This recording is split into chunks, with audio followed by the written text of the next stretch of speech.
Guys, flex ko lang yung nabili kong kawali sa TikTok, no? Kasi, nakita ko kasing laki niya. Tapos kasabi ko, bibiliin ko.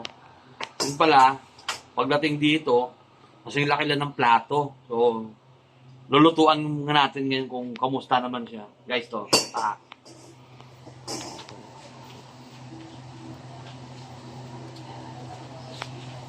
Kasing laki lang yan, guys, ng ano. Kung gano'n kalaki yung kala namin, gano'n din siya kalaki.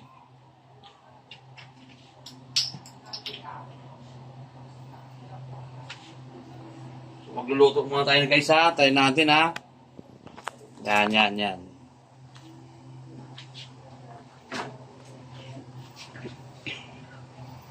May init na yan eh. Oh. Dahil hirap talaga bumili sa mga online ngayon. Nabubudol tayo. Yan.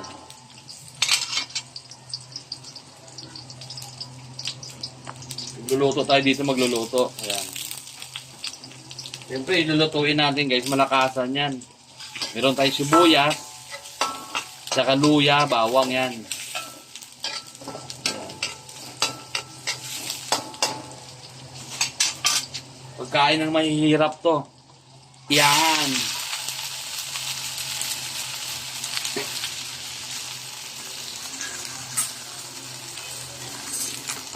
Ay yung panghalo natin dyan, hindi sandok ito. Kasi pag sinandok natin yan,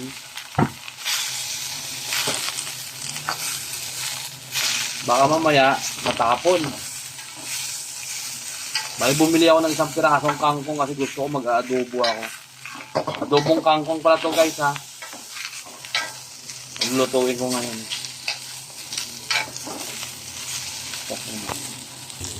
Yan na guys. Nangitim na yung paligid niya, nangitim na. Yan o. Nangitim na yung kawali. Tayip na kawali na to. Lalagay na natin ng tuyo.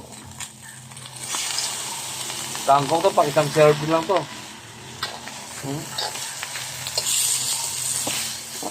Nangitim na yung kawali.